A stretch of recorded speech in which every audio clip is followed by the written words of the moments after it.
was a lot of learning opportunities, as you said earlier. And yeah, I just really highly recommend stay focused, guys. Like, don't expand until you feel like you've really dominated a city or a state, and then add one like at that. a time.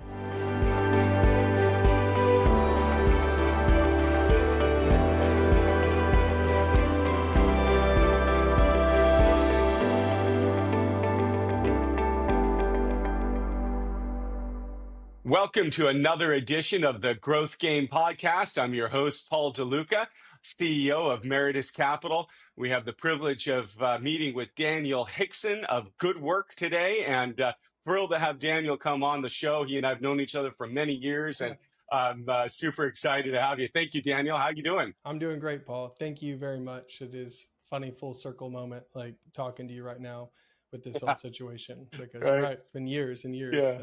Yeah.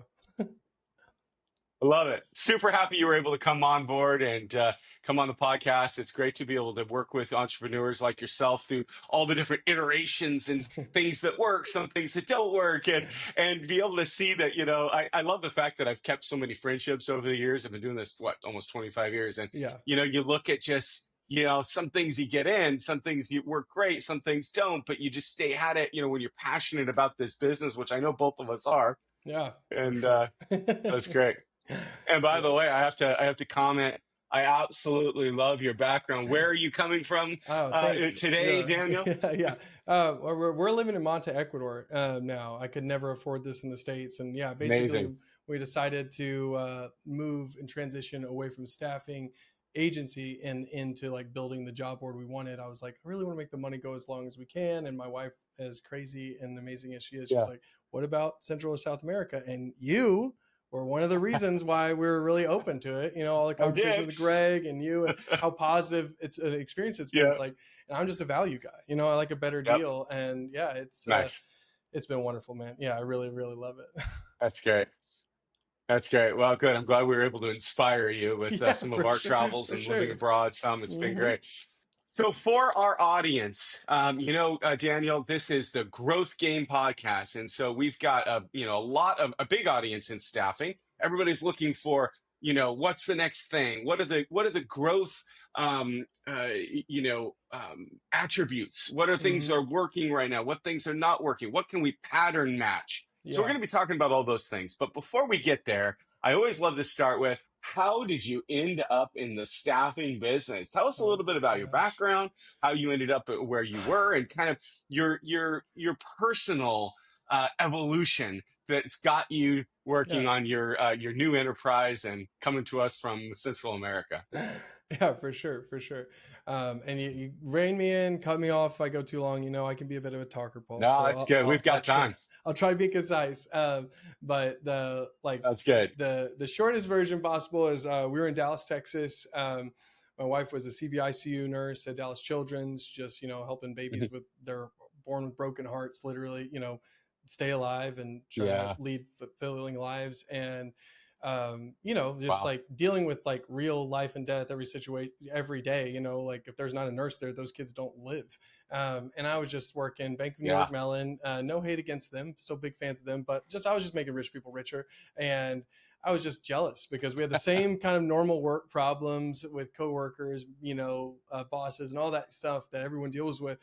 But she would come home and be exhausted mentally, physically, emotionally, just crying.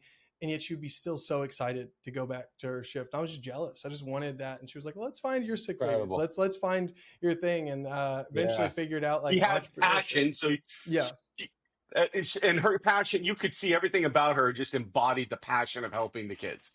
I love that. Yeah. So you're like, how am I going to find my passion? I wake up every day and feel happy about what I'm doing. Yeah, I wanted what she had. I was jealous. I wanted what she had. She was like, well, let's look. And so we started looking, and it really looked like, putting together teams, improving processes. And ultimately it was like, oh, this is an entrepreneur. This is company building. It's like, well, where are we going to help? And we started learning more and more about staffing. And it was like 2019. And we're really like, oh my gosh, I think there's a lot of opportunities here to help with like travel nursing in particular. There's just big margins, and, like Bezos' famous saying, their margin's my opportunity. And so we thought, okay, let's get involved. And we just like got in right before the pandemic. We got our first contract with Children's in Minnesota. And then they were like, oh, let's press pause because of this whole COVID thing. And my wife, being like Yeah. how she is, she was like, hey, I want to help. I'm not just going to sit on the sidelines when this big thing's happening. She's like, she's like, I don't think Jesus would just sit there and wait. I think he'd go towards the sick people. And I was like, all right, I can't argue with that. So I just called my connections That's back cool. up, and I I was like, love that hey, statement. do you have like anything for COVID? Because my wife wants to be a hero over here. They're like, actually, this other hospital in Minnesota, they've got a dedicated ICU unit. We can get you a contract, get Kirsten in there. And like at first I was just wanting to like figure out some technological play, honestly. And we're just going to work for ourselves, figure out the problems on both sides and where could we build tools to fix it. That was the original plan. And then just more travelers wanted to work for her. And we were just honest and straightforward. Right. And it was pretty crazy. We had a bunch of bad ideas, as you know of, that did not work out. But like we were doing delayed pay. Bad ideas are only learning moments, my friend. We had a lot of learning moments. I don't even call it. There you go. A lot of learning to do. Like our very first version, like we had a couple of friends that we were living with there. And they were like, hey, these other agencies we feel like are taking advantage of us, being dishonest with us. You have the contract with the hospital. They're saying like, hey, if I call in sick, I don't get paid. And you have the contract that every other agency has. And it says they're guaranteed 48 hours no matter what. It was a crisis contract. And we were like, well, you can come work. Like I was like, I don't want them to work for us. They can use the contract to negotiate with their agency. And eventually they're like, hey, you got in this because you said you wanted to help, right? You want to help nurses. And I was like, yes. And they're like, well, this is how the nurses want to be helped. They want to work for y'all. And I was like, well, they want to work for you. I was like, well, then they got to take the same deal Kirsten gets. The deal Kirsten gets is she doesn't get paid until the hospital pays us. So sure, we'll pay them. And we were just doing flat 75% of the bill rate. Was like just cut rate, very transparent. We're all about transparency. We always have been. But you don't get paid until the hospital pays us, until the money hits the bank. And most people are like, hell no. But it was weird. Several weirdos like us were like, okay. And they were getting like $1,000 more a week than the other clinicians. Because this was back in the day when 50% of the bill rate was a lot more of the norm. So that 25% on a 48-hour guaranteed a week, like it was like $125 an hour bill rate. Like it was sweet for that. Like, that was very beginning, like February 2020 or something like that. And so, more carriers coming over. And then like some of the big agencies caught wind and they went to the hospital and like, hey, if you keep working with these quality guys, like, because quality clinicians or whatever, like we're not going to work with you anymore. And they came to us and they're like, no hard feelings, but we can't, we're a strike state. We need these big agencies. So here's your 90-day notice. And my wife and our other partners were like, well, what are we going to do? And the other people were just like, I guess we're done. We got to go back to the regular way. And my wife and I were like, no, like they're scared. They're threatened. Like we figure something out. So we're like, we got to keep at it. And so we, then eventually I got in with like all the major MSPs. Like we went from one hospital to literally having national contracts like overnight. It was terrible. The worst idea ever. Another learning opportunity. I should have stayed focused in one metroplex, one city. So there's the first piece of advice. The people who are doing well, they are staying focused in a local regional area. I like that. And stay focused. Don't get distracted and think you can conquer the whole country. Don't be a fool like me. Don't learn from my mistakes, man. Like it was, just such a dumb idea. And it was like, we were staffing people in Hawaii and Alaska and all these places, but it's like, but we only had like 40 across the whole country and like 3 in one state, 4 in the state. And each of these states have their own regulations. And since COVID, it's only gotten worse. The licensure requirements, so it was a lot of learning opportunities, as you said earlier. And I just really highly recommend stay focused, guys. Like don't expand until you feel like you've really dominated a city or a state, and then add one at a time. Like, unless somebody's investing like $30 million in you, like, and you've got a rock star leadership team already in place. But like just the insurance alone was just getting the insurance requirements was so difficult. But we did it. And we did quickly realize that if I was going to sustain a national coverage, we had to get more than the weirdos who were down for the delayed pay. And that's when we started our relationship. Greg, got us hooked up. We were doing our due diligence, and Meritus had the best rates by far. That was the most personal, most relationship. And I just want to say, thank you for the Meritus commercial. I appreciate it. Yeah, it was a non-paid Meritus commercial. Well, thank you. I appreciate it so much. Well, I'll tell them like, but for real, man, this is the reason why you still have these friendships and these relationships, because like in case anybody doesn't know the end of our story, we get to a point, guys, later in this story where several of our largest hospitals aren't paying their bills. And Paul and I Greg know. have to come say, hey, we can't keep going. You're going to have to find a different funding Yeah. agency. So it's pretty good when you can say, sorry, client, I got to fire you as a client, and we still respect each other, enjoy each other. There's like, that's good relationship management. You know, it's well, and I think what's interesting, I agree with that, because you know there's times in a business relationship where you have to just realize that that there's differing. Well, but there's differing needs, and there's times where like I remember having that conversation where it was a go a little bit slower on those credits, but then you're like, I don't want to, and I said, I get it, I don't. Hey, listen, it's fine. But you know what? Everything comes full circle. So I know you kept going and making it happen, and then so now, how did you go from that event and that learning moment to now this new venture? Yeah. So basically, I think like all along, I was fascinated at the very beginning when we first met other traveler friends. I was like, where do you find your jobs? You know, and they were all talking about Facebook groups, and I was just like, really? Like, there's Indeed, there's LinkedIn, there's they're just and I was just really fascinated by that. And there was NurseFly at the time, which is now Vivian, and Wanderly also. I mean, they started before Vivian.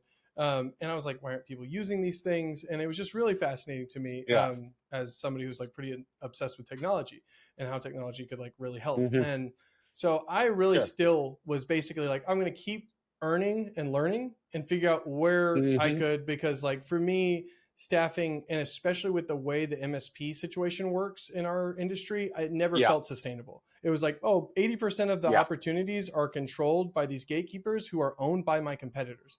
That's a conflict of interest that I don't see.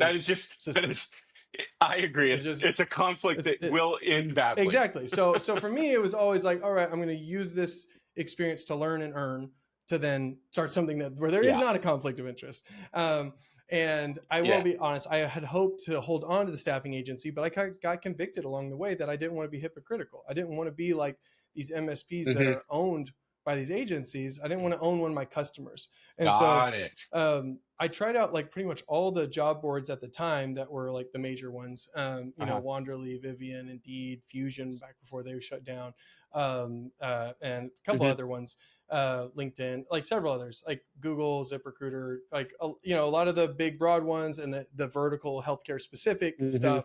And it was really, at first I was like, okay, maybe one of these vertical specific ones is going to be better. And it was really just like a pretty frustrating, disappointing experience when I'm like, hey, I'll pay you more if you'll stop CNAs from applying to my RN job. It seems like a low bar to me. And they were like refusing. And it just became more and more apparent, like, oh, wow, all of these companies, they also have these conflict of interest because they make money for more. They don't make money if things get better. Right. They just need volume. Yeah. Because they get paid for job posts, they get paid for views, clicks, applications, offers. Volume, not accuracy. Exactly. And it was just very frustrating because I'm spending $10,000+ a month at least on several of them, separately, right? This is a big spend for like a little $5 million revenue agency like ours. Like, we weren't big or anything. And so it was just like the ROI was so uncertain, so unclear. And so I was just like, guys, we could even just build our own version of one of these, worst case scenario, and we just offer a better deal and say, hey, you're only paying if they actually work and you get billable hours, so that you know exactly what it's going to cost. You can bake it into your pay package calculations and have guaranteed ROI. And everyone's like nodding along, like, yeah, okay, Daniel, that's a better idea. And so I started calling other agency owners, my network, and just making sure, hey, everybody think this is about 3 years ago. And everyone's like, I'll be honest, I was pretty pissed with like Wanderly at the time. And then Vivian pissed me off real bad a couple months after that.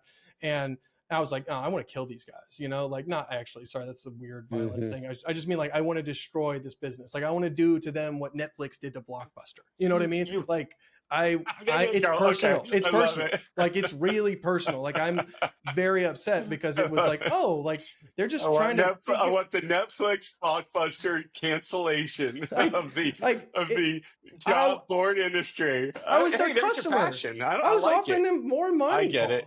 Like, I was their customer, offering them more money to give a better quality of applicants.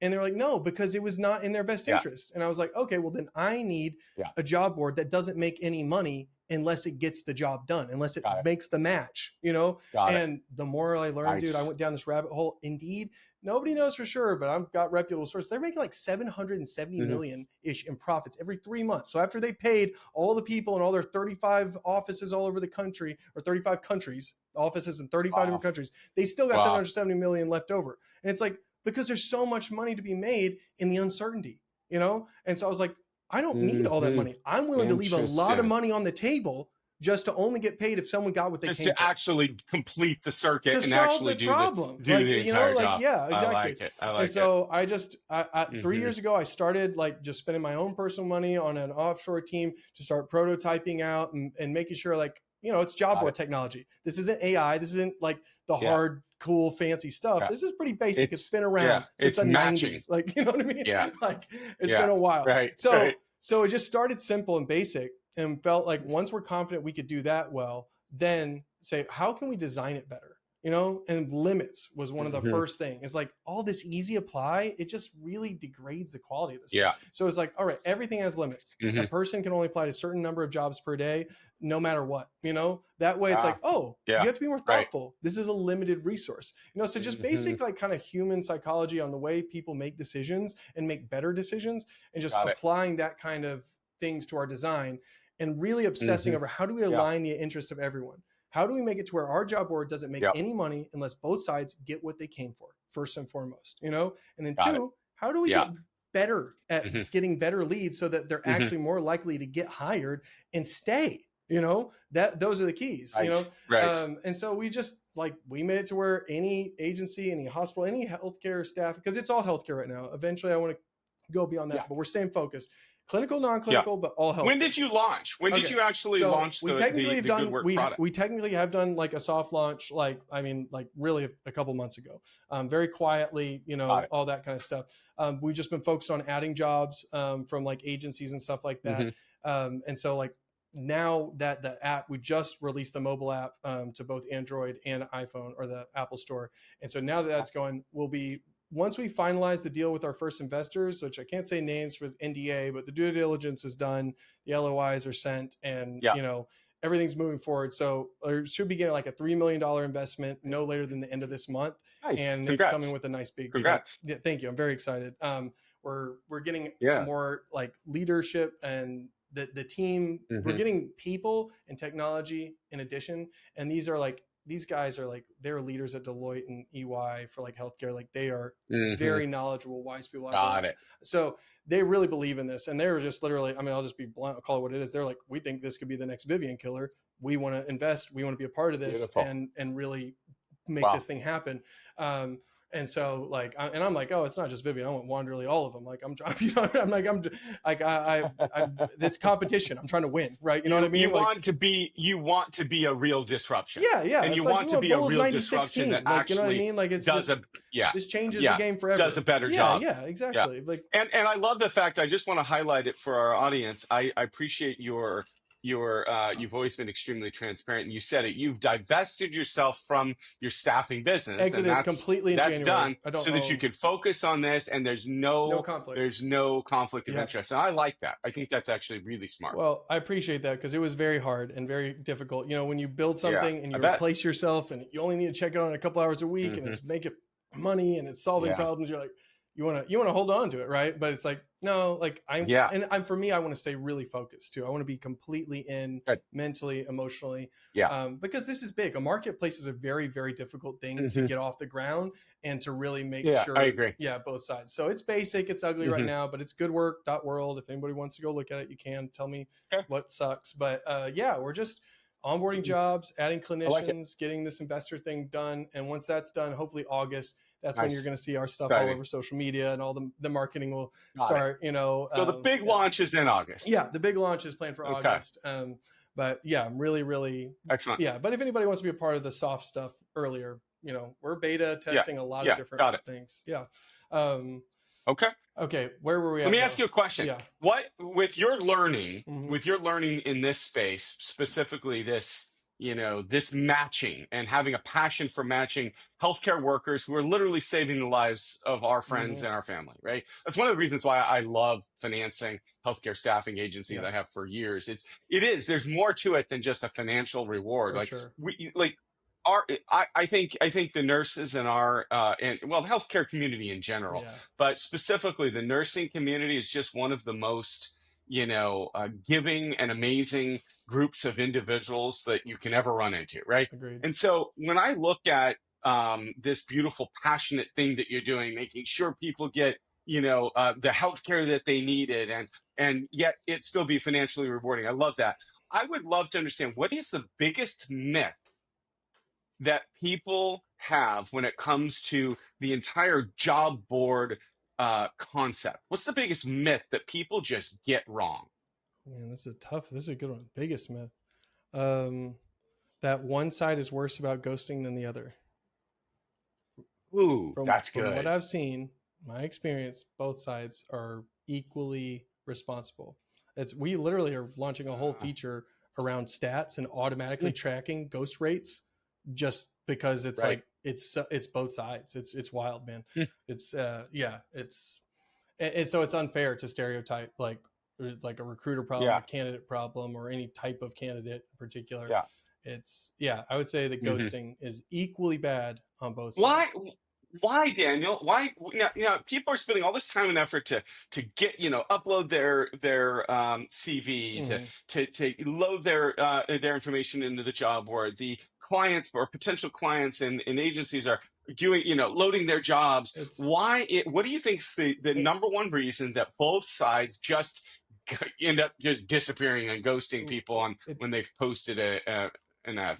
I mean, there's a lot of different reasons for sure. I don't want to oversimplify it, but I would say Mhm, that the reason that we're so obsessed with trying to figure out how to mhm, design it better and different than the other job boards is because I think so mhm, much of it is by design. You know how like when the seatbelt mhm. like dings in your car to annoy you to put it Yeah. on? It's like they're not doing anything Yeah. like that, because they want more. They Mhm, just care about volume, and they mhm, don't benefit technically, most of them, from somebody actually mhm. ending up. They benefit from more Yeah. applications, from more conversations. Right. So they want to increase, they want more quantity, and that makes more noise. Mhm. And so that's why I Yeah. said the limits thing, because it's just like, yeah, like I would call somebody, I would test it out, and I'd be like, hey, which job did you apply for with one of the other job boards? And they were like, I don't know, what job is this? And I'm like, you literally, we just got it like seconds ago. And they're like, I've been just hitting apply to like Wow. 12 jobs in the last 30 seconds, man. Which one is this? And it's just like, this is the problem. Spray and pray. Yes. Would that be the spray and Well, pray and then the category? recruiters are I doing it don't the like other that. way. The recruiters are doing it the other way. They're Yeah. they're just being told they need to hunt. They got to Yeah. make these cold calls. They got to make these text Mhm. messages. And technology in this is like, Got when it. you talk about growth and what am I seeing working? Relationships, Mhm. relationships, relationship. Like making real human connections the old-fashioned way is Mhm. causing much bigger returns and much stickier returns than Yeah. anything else I'm seeing in recruiting right now. And I think because technology is getting Got better, it. because it's making it easier for you to automate Yeah. things, Right. and so like text messages Right. aren't as meaningful, So people could just be less thoughtful. Yeah, I agree with that. I Exactly. think that's the problem, is people aren't stopping. The technology is accelerating the momentum of communication without creating the necessity to stop and refine and be thoughtful about the communication Yep. or even the quality of it. Right. Yes. And I agree with that. And I think that's important in everything that we're doing, Yeah. because we've all become so accustomed to social media and just being bombarded by That. information, and of course AI is making it even more prevalent. So when people, I think this is the future, though. Yeah. The future success are those who are willing to realize that it's the human connection that's more important than ever Well, than the tech, and that's what I and said. it's slowing down. I agree. I Hmm. agree. And so it's like, well, then how do you do that though? Because like people still want things to be easier, Hmm. and technology does give that. So it's Yeah. like, how can we use Right. technology to make it easier to engage in better ways and actually facilitate Good better philosophy. communication and better. And I think personally, like as a Yeah. parent too, it's very disturbing that like Hmm. the smartest technological Yeah. builders are being paid millions of dollars to like get my kids and me to spend more time Yeah. staring at screens. It's like, no, I want to go back Right. to the old days where you were just Have a building technology. I agree. Okay, yeah, yeah. So we're already Yeah. there. Okay, yeah, you already know my feelings on this. So that we're was a we're big thing, we're on the right? same page. Yeah. Yeah. Yeah, Like, I'm offended that the tech industry yeah, is spending time to get my eyeballs and my kids and my grandbaby's eyeballs, and it's just it's just not, it's not okay. it's And not. I think that there's people like you and me, and there's entrepreneurs like you and me who need to, and I think there's a burgeoning element here of where we're going, no, this status quo is not okay. Yep. If you're going to monetize my eyeballs and the eyeballs of my family, Mhm. you better give me the ability to be able to know exactly what's going on and also be able to pull it back. Yeah. And I think that's happening. And I do believe in some ways, I think what we're going to see is that technology is going to be actually more absent from our view over the course of the next 10 years than it was in the prior 10 years. Hmm. I think it's going to be more impactful, but I feel like we're going to go through a period of time where this stuff has to just work in the background in a way Hmm. so that we can enable the human element more. I And agree. I think we're going to be there. And Well, tools like yours, GoodWork, are going to do that. but we got to be realistic, and it's like there's a reason they're doing that. It's because it's a lot Mhm. easier to monetize Yeah, eyeballs and because attention, it's easy to you know. monetize. But Right, like that's why I've said right. no. We got to make sure we only make money if we solve the Mhm. problem. Because if that's how we Yeah, I make our love that. money, then we can build technology that's Yeah, focused on problem solving rather than on attention grabbing, yeah, it's you know, exciting. and keeping. So like that's the Exciting. mantra. That's the drumbeat. Is just get better at getting people Hmm. hired. Get better at getting Yeah. people hired. And as long as we keep that up and keep our costs Hmm. really lean, we'll continue to get more profitable, which Hmm. our investors and financiers need, of Yeah. course, you know, to be sustainable. But Yeah. I can be proud, and my kids will be proud of me one day, and won't be like, "Oh, Dad found a clever way to Yes, exploit I like some that. population." It's like, no, like we made things a little better, like, you know, like that. And you did something better for humanity. I mean, Hopefully, you listen, know. I've always appreciated your decisiveness. It's one thing I've always appreciated in our You relationship. talked to my wife a You are little a bit. very She's like, a little decisive quick, person. slow down a No, little. I haven't. I need to. Which is going to be Yeah, my next she's guest. the real leader. But let's talk a little bit about that. Let's talk about leadership and decision making.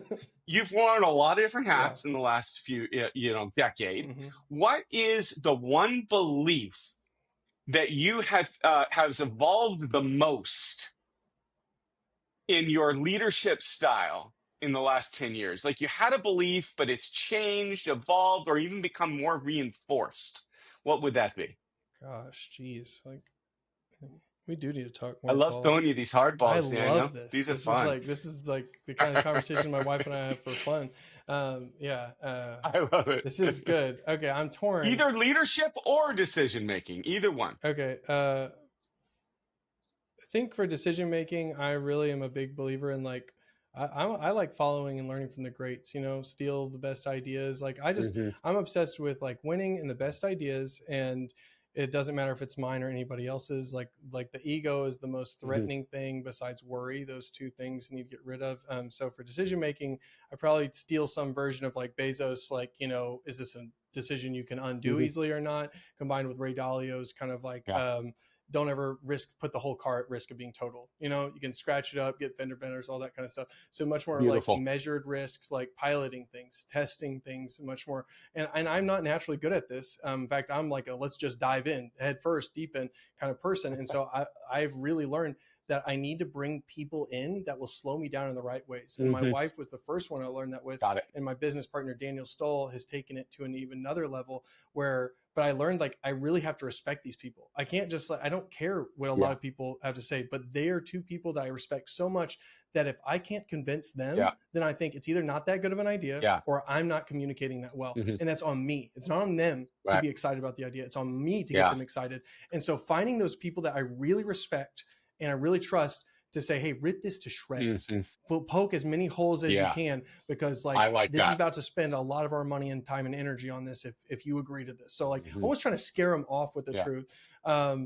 And Hmm. yeah, I think that like, you know, you really don't need to spend a ton of time getting like all the answers, because you know, whatever the classic, like, you know, get 50-70%, you know, and make the decision with it. Like it's diminishing returns after a certain point.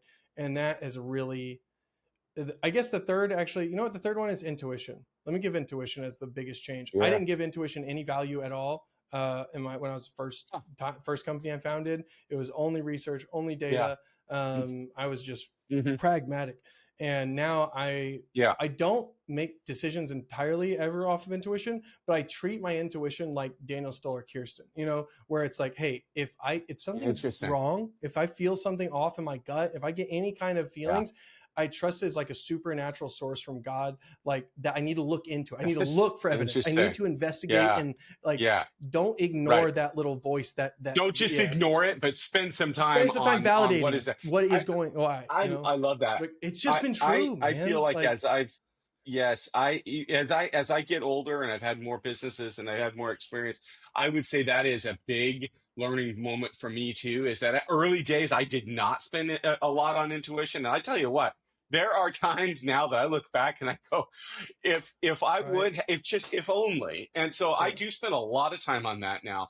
I also appreciate though what you said and you highlighted it, and that I think that sometimes it comes with experience, the ability to be a very decisive and kind of powerful leader, but the ability to be able to set your ego on the shelf and go, here's my core, here's my core that I, the mentors or Mm-hmm. people that you can be 100% transparent with. Yeah. Like if you don't have that, Yeah. if you're an entrepreneur that does not have that, you need to find it Agreed. Amen. if you want to be 100% amen. successful. Yeah. Yeah, Yeah. that's good. Well, well done. Good questions, man. Very, That's very good. great. So I love it. So let's talk a little bit about your, kind of where you see healthcare staffing in general right now. It seems like it's been very chaotic. It's been very difficult. Like a lot of staffing agencies have had problems. The buyers are having problems. Where do you see staffing in healthcare generally going in the next 6 to 18 months? I mean, I think so. Maybe this is my background as an investor and managing other Yeah. people's money. But I guess I just got to start with like I have no idea, and nobody does because markets are the biggest, most unknowable things ever. It's why people Right. like Ray Dalio are so wealthy because if you can, Yeah. come up with systems that anticipate different outcomes and still protect your money, rich people will find you. Right. So I think, yeah, I want to say, I don't know. I don't think things are getting better. I don't think Yeah. things are getting better anytime soon. So I think that fits within your timeline. I think that like, therapy and allied are going to continue to be like in demand, but like, as we know, the normal cyclical, like slowdown in summer and pick up, like Yeah. it just, so those things are going to be cyclical. There will be more demand for like med surg nurses again. We all know it. It's just a matter of Yeah. time. But Yeah. I think we're going to see more and more M&A. I think there's way more of it happening than anybody realizes. And I can tell you, I'm doing demos for tons of agencies every week, and it is wild how quickly the M&A is happening. And that's weird factors too. It's not even just like normal stuff. I think you got a lot of classic consolidation, but I think cost of insurance, cost of licensure, it's just getting to the point where it doesn't make sense to staff nationally if you can't maintain a certain headcount minimum. And it's just like, I think everybody saw AMN's playbook originally after that whole Aurelius group, or whatever, I forget their names, turned into that. And they just, grow through acquisition. And then Aya just copied that in a better way and threw a little tech on it. And just, I think you're going to see more MSPs doing these clever, weird, like non-billable type tactics to help like ingratiate themselves with the hospitals and facilities and passing on those costs to agencies. So I think agencies are just going to continue to get squeezed. I think hospitals didn't like not being as profitable. And they're trying to get back to that. And so like, in order for that to happen, they need to recapture, and they've got this middleman with a giant target that's on its back because it's such a big expense. So, it's, I don't think we're going to see any of that stuff change, but I also don't think recruiters and agencies are going anywhere. So, I think MSPs are the ones that should be more worried existentially long-term. But, it's, I don't know. We'll see. I think it's something technology can replace for sure and will, but for now, it's just so much power in relationships, and healthcare is hilariously slow in all decision making because of what it is. I would be really interested. I think like the international nursing could make a huge change in any direction. And so it's all Yeah. administrative. It's all what's the government going to allow or not Mm-hmm. allow, start or stop. Like everyone was really surprised, you know, Mm-hmm. whenever the last administration stopped like nurses, the Mm-hmm. international nurses coming. It was very unexpected Right. from that group. So it'll be Mm-hmm. interesting to see how that plays out. And yeah, I don't know. I really think that like we're at a really rough point because like, you know, it's 20% of Mm-hmm. GDP expenditure or something. Like it's just so much of America's Yeah. money is spent There's on this. so much capital. And Yeah. yet Yeah. more and more people are leaving and they don't want to stay, you know, like, Yeah. and so it's just like, you got old people aging out and wanting and leaving earlier because it's getting rough, and you got young people getting in and being Yeah. scared off because they're like, this ain't worth it, you know. And yet, meanwhile, Right. you've got hospitals are trying to spend less, and it's like, no, y'all need to spend more to have a hope of keeping these people. So Yeah.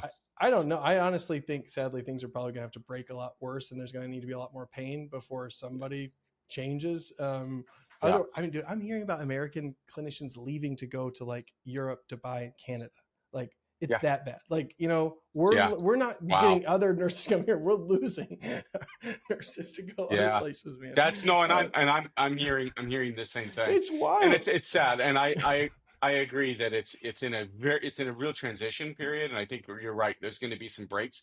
But I appreciate what you're saying. You're still trying to solve the problem because you're passionate about it. yeah. Because you're passionate about the fact that the patients still need the help. Yeah, Which yeah. I like that, you know, you can just wait for everything to get fixed, or you can be part of the fix. Yeah. And I think the evolution that you're making is, and it may take a lot of, you know, it may evolve, but this idea is that you still need a marketplace. Yeah, you still need a marketplace. Still need the staffing agencies to find. I mean, the staffing, you know, the recruiting side and the clinicians still need to be able to find the right jobs. Yeah. And there is a middle layer required. I think the evolution is going to be how much of that is technological and how much of that is human element. Yeah. Because you still need both for quality connections. And that's the problem I'm going to be eternally trying to figure out is, you know, and I think right now it's just trust. That's the problem you're trying to solve. Well, yeah. And I think it starts with trust, you know, and that's why I'm obsessed with like my own self-awareness, trust between just relationships, like one-on-one, and then reputation as a whole. And why I like transparency, because it's like, it just shows like I am what I said I am. You can see for yourself. You don't need trust. You can validate, and that leads to more trust. Because like if we can have trust, then we can work together and say, all right, you, the hiring side, you're not spending any money unless you get what you came for, which is somebody to do the work. Right. And you on the job seeker side, you know, I'm not getting paid unless you get paid. And two, I'm splitting my fees with you, you know? Indeed, Vivian, none of them have ever split fees with the workers. So it's like, all right, first let's just get a deal that feels really fair, nothing groundbreaking there, and just establish trust. And then let's literally collaborate together as participants, you know, not users. I don't want addicts, not interested. Participants in a professional marketplace to say, all right, how can we make this better to facilitate better relationships, to facilitate better matchmaking, you know? And really, I want to establish trust and build on that to then make the product a lot better for the needs. And like you said, like, yeah, it's going to be harder through hard times, but we've designed it to be lean and to withstand, you know, recessions and all that, because like, you know, I studied markets and be able to evolve with it. Yeah. We're at a 10-year high. We're overdue. Part of this like, solution. You know, like, I know. Like it's I know. hard times are coming. I know. Like, I know. Yeah. Like I know America's got a gun to the head of the world with all our military bases, but eventually something's got to give. So like, I'm not investing in the markets. Like, you know what I mean? Like I'm investing in this. Like, I agree. So it's wild times ahead. So let me ask you this. You know, one of our final questions. Let me ask you this one. What has building GoodWork taught you about yourself? Whew, a little introspective one. I'm a lot more easily disappointed than I thought. I thought I was a lot cooler, more laid back of a guy, and I am not. I am a perfectionist, and if things don't look and work as expected, I get very upset, and I'm not going to be. You and I share that skill until it's working. There's way more about healthcare staffing that I don't know than I you know, you think you're like, there's so much I don't know, so much to learn.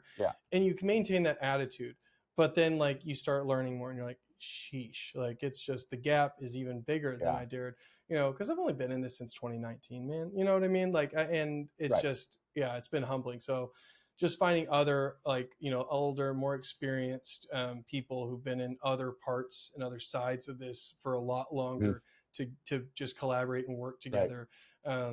Yeah, I don't know. I think that's, That's interesting. yeah, It's taught you then that you are a perfectionist and you're embracing that and finding a way to work through that.